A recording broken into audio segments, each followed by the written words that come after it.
All right, we fixed the audio issues for the moment. You know there will be more, but Aireonte Ersery, draft pick for the Houston Texans, spoke after the rookie minicamp this weekend, and most of the rookies usually give some pretty brief answers, but he gave some interesting ones, especially because I had to do research on Aireonte Ersery. As a refresher to some of you that maybe haven't watched as much of him, highlights of offensive linemen aren't as exciting necessarily to as wide receivers, but Aireonte Ersery, 6'6", 330 pounds, very large human being, but who moves like a 330-pound gazelle. Very, very impressive what he does just in zone blocking. Some of the things, if you think of smaller, more athletic guys, he does very well, but very strong in the weight room, and it transfers onto the field, can redirect, can recover at times, like right there in a way that you just don't expect him to. So I'm excited about Aireonte Ersery. A lot of questions to answer about him still, and I'll play a couple more of those as we go along. But the first question he was asked was on what was the biggest surprise for you so far? Biggest surprise?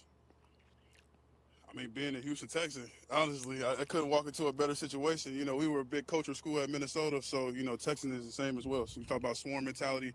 At Minnesota, we talked about necktie mentality, always attacking and, you know, never fool. Neckton mentality, acronym or something, right? I assumed somebody in one of the articles I read about this would explain to me what a neckton is, and I'll let PJ Fleck do it for you, as he explained on the Pat McAfee show some time back. Nekton is an organism that can flow through water without the water current dictating its behavior. So the great white shark is a nekton. It always attacks and it's never full. It's never satisfied. So whether that's academically, athletically, socially, spiritually, it's never satisfied. Great white shark. This is the problem. All right, PJ Fleck, I've got an issue with this. A nekton is any organism that can move against the current in water, including turtles, flounders, shrimp.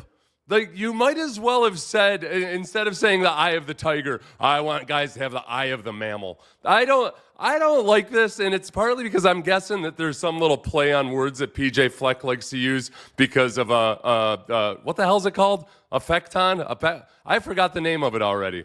What is that? Biggest Hold on. surprise? Neckton. A neckton. I'm not, and I'm also a little bit in. Look, I watch enough nature videos. Never knew what a neckton was. Good for you, PJ Fleck.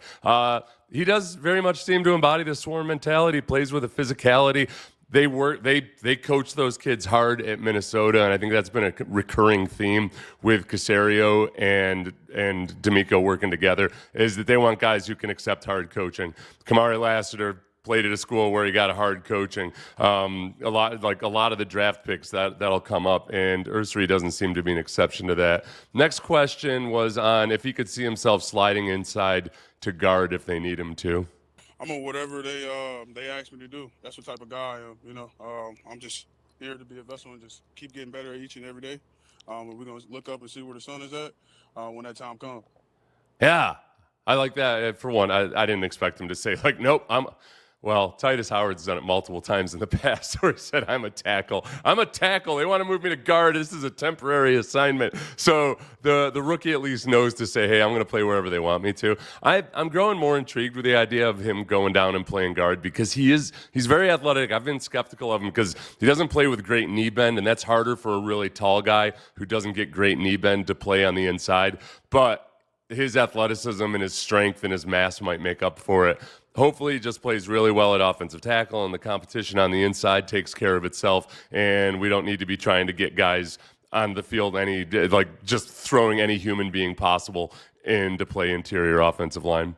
Guard specifically. He's not going to play center. Next question was okay. So he had gone to a recruiting camp. This is one I had to do research on, and kudos to whoever asked the question. He had gone to a recruiting camp at Lindenwood, which I think is a college outside of Kansas City. That's where the Gophers first noticed him, and he was asked about what he remembers from that camp. I'm on whatever they ask me to do. That's what type of guy I am. You know, I'm just here to be a vessel and just keep getting better each and every day. We're gonna look up and see where the sun is at. I already played that one. Here we go. I think the biggest thing, it was super hot. That it was way hotter than it was today.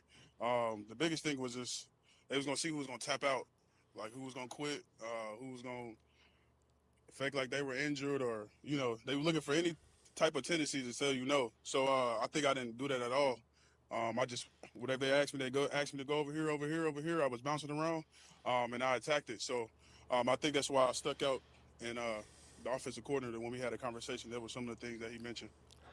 He's got an interesting story. He didn't start playing football till his freshman year in high school, and it was when the football coach spotted him in the weight room working out, and he was this gangly 6'1", 210-pound kid that they would bring in, and he flashed a lot more as a defensive end initially. A lot of teams are looking at him as an FCS type of defensive end, perhaps, until he got older in high school. So when he goes to that camp at Lindenwood that they're talking about, that's where PJ Fleck first saw him. He said they didn't know who he was, so they referred to him as Blue Shorts because that's what he was wearing that day. There's an article in the Kansas City Star. He reminded me of Pittsburgh Steelers offensive lineman Chukwuemeka. Did they call him Chucky? Okafor, that played for us at Western Michigan. Just really athletic, unbelievable feet, high cut. You can tell when he put on some weight, this kid was going to be a monster. So they were struck by his athleticism and size. They hovered over him during drills at camp. We did everything we could do to keep them quiet, Fleck recalled, but you can't keep him that quiet. So he is a kid that was... football was new to him in high school, and it sounds like he leaned more into being an offensive lineman as he got older and put on mass. But his, come a long way from a kid that had never played football before. And it's also nice to hear sometimes where, okay, this is why this kid wasn't a 5-star recruit. If he had gone to a football factory and played his entire, from junior high up through high school, might have been a little bit different. But he was late to be discovered by before that, he'd been recruited by Northern Iowa and some schools like that. So Minnesota got a good one in him. Next question was on what the first 2 days of the draft process were like for him. It's just a lot of anticipation, a lot of waiting around. Really don't know where you'll go. But, I just look at it as a blessing, the whole process. And I feel like I'm meant to be a Houston Texan, so I'm going to give the organization all I got. You finally get some sleep? I finally got some sleep, yeah. I finally got some sleep, man. Them first 2 days was rough. It's a long time, man. I've told you guys this before, but I can't explain to you what it's like when you're an athlete who's generally not gotten picked, and you haven't gotten picked last for things on the playground. You don't really have a whole lot of experience with rejection. Even with CJ, remember CJ's form of rejection was, he wasn't recruited to Ohio State until late in the game, so he was ignored by some bigger schools. You get to draft day, and it's just rejection after rejection after rejection after rejection, especially when they get down to the part of the draft where you might go. All these teams keep picking other guys, and you end up getting picked. You're not just even getting picked last for the basketball team or something. In my case, I was picked 114th in the entire draft. That's 113 rejections in front of you. It's a lot of stress. Maybe I'm just soft. So back to Aireonte Ersery. On what role PJ Fleck played in getting him ready for this? That we're teammates, and at the end of the day, even though we're trying to get each other better, we ain't trying to go out there and hurt each other or anything like that. So, but talk about iron sharpening iron. That's the biggest thing. Just going out there competing at the highest level, making your brother better. That's what we talked about this morning. It's a big thing with the rookies is teaching them how to practice in the NFL, because there is very little tolerance for anybody going to the ground in an NFL practice. You don't want to get injured in practice, but you want to practice as fast as possible. So learning the tempo, the practice tempo, it's a tough one, and especially when things are competitive. I mean, rookie minicamp, you're in no pads. There's not a full squad out there. There's only so much you can do.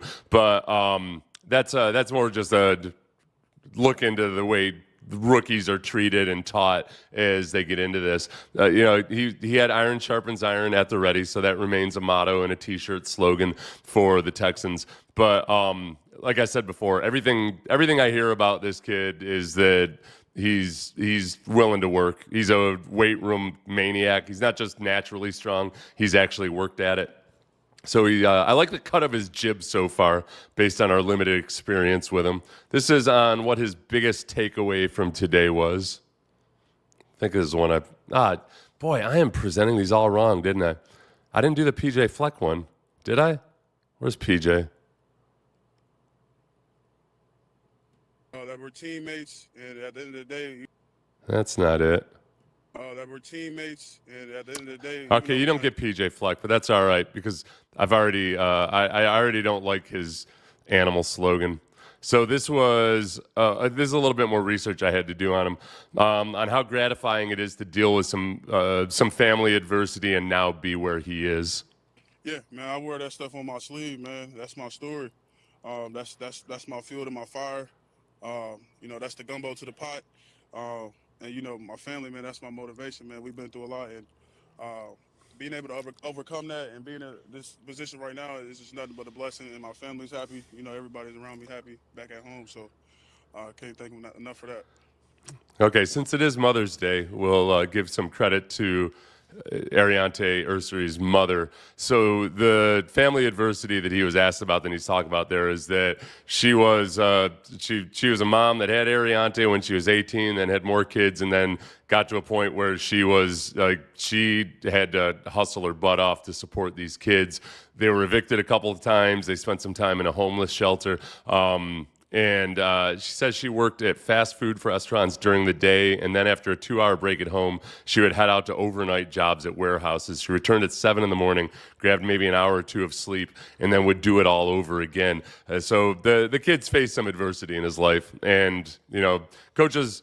It's hard, it's not it's not like it's a knock against you if you haven't had a bunch of adversity, but if you face that kind of adversity and not strayed from the path, ideally, hopefully it shows that you got something to you. And a shout out to Ersery's mom. And my mom should be ashamed of me for my multiple technical glitches today. I'll make it up for her. I'll make it up to her. Next question. This is just on wide receiver Daniel Jackson, the undrafted rookie free agent from Iowa State, from Minnesota, teammate of Aireonte Ersery. Very productive receiver, but undrafted, and the Texans picked him up. What can you share about Daniel Jackson? Jackson, you gonna see him. I'm pretty sure you saw him out there today. Twitchy, can catch the ball. I never really seen him drop anything ever. Especially in practice, man. He's a leader. He's gonna get after guys. So I can't wait till we get going more and more and more. Kind of just shaking their shoulders off right now. But when we get going, man, you're gonna hear probably DJ that game a lot. And the thing about Jackson is that he doesn't have a whole lot of special teams experience, and I'm sure he's aware of the fact that he's going to have to show up on special teams, especially on this team. I admire a guy that steps into a situation that isn't necessarily the best situation for a guy to try to make the squad. It's going to be tough to make the team in that wide receivers room. I mean, there's 4 made men already. Then you got the couple, the between Mechie and Hutchinson guys who have already been in the system, and the other offseason acquisitions on top of that. So it's going to be tough, but I think that Jackson, everything I've read and heard about him, both from others and Ersery, is that he's cut from the same jib, since we're talking cut of jib today, of the swarm mentality. So very good candidate for the practice squad. Not saying he can't make the team. It's just it's a tough battle for him. But the Texans have done a good job, I think, of keeping some guys around on the expanded practice squad these days, and then using them selectively during the season. So very, very good chance for him to be in the Houston area at some point. This is a little bit more Ersery. Left tackle here, just using those long arms of him. He's got absurdly long arms. You just see him just holding guys at bay with that base of his. And this is what happens after. This is what happens after you draft a guy. You start really falling in love with him the more good film you see of him. Can you see how he kind of, I think why some teams had him rated lower than others, and Daniel Jeremiah had said that some teams had, picking up a game. I know you guys like that. I know that's a big sore spot. Bump, bop. Because he doesn't move or look as fluid as a lot of guys, I think some people maybe knock him for aesthetics without realizing that, man, he just flat out, and he's got an appetite for violence. He just flat out gets the job done. Get a little Trent Williams hands to the face action there. Oh, that's the other. If you got really good long arms and you develop an explosive hand to the face real quick that you can get away with. Look at him in space. It's a very powerful weapon, and I think he's got the ability and potential to do that.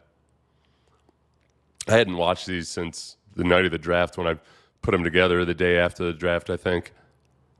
Man, so there's just something about a 330-pound dude that's as long as he is that no matter what your weight room strength is, you can just, if you lean into guys appropriately, the battle is kind of won just right from the onset. And he seems to have that knack for it. It's almost like when some guys are wrestlers as defensive linemen, you can tell that they just have a better way of using their body weight and using their leverage. Ersery has a lot of that. Tay has a good attitude and a sense of humor that I can see him becoming a fan favorite if he plays good and projects CJ well. I think that's a great point. Good question here. What's the main difference in technique between right and left tackle? Is it just as simple as the opposite in everything you do? Yes. I mean, yes. Simply, yes. It's doing the opposite in everything that you do. And if you've only played left tackle and everything's kind of grooved in like that, then it's just that much harder to make it automatic doing it on the other side. And then there is also whether a guy has a really good inside hand with his right hand. It's a much different, especially if you're right-handed. If you flop over to the other side, that right hand's your outside hand. It's not as useful as your left hand. So the physiological part of it, your leg strength in your right leg versus your left leg being your inside foot, there's some anatomical differences that also can be either worsened or accentuated by the learning the technique and doing everything mirror opposite. So you could a good offensive lineman could talk to you about the differences for like 2 hours, but the sum total of it all is it's a lot different. It's just a lot different. You got I forgot he had said you got the best defense tackle in the draft to those guys. And given his story that he was a guy who was under recruited or flew under the radar before he got picked up, and then with the work he did at college, physiologically, there's a lot of things that are more impressive about him than some of the guys that went in those top 3 offensive tackles. It's just a matter of really putting it all together. So the upside is very, very high for him. But apologize to everybody earlier for any of the difficulties with the audio or with me not having the correct clips or anything. But I appreciate you coming in and joining us on okay, real quick. Braxton Berrios, special teamer. I get what you're saying, but I'm not forgetting about Braxton Berrios. I'm not forgetting about Braxton Berrios. He's had a spotted experience over the last couple of years. But yes, very intriguing as a special teamer.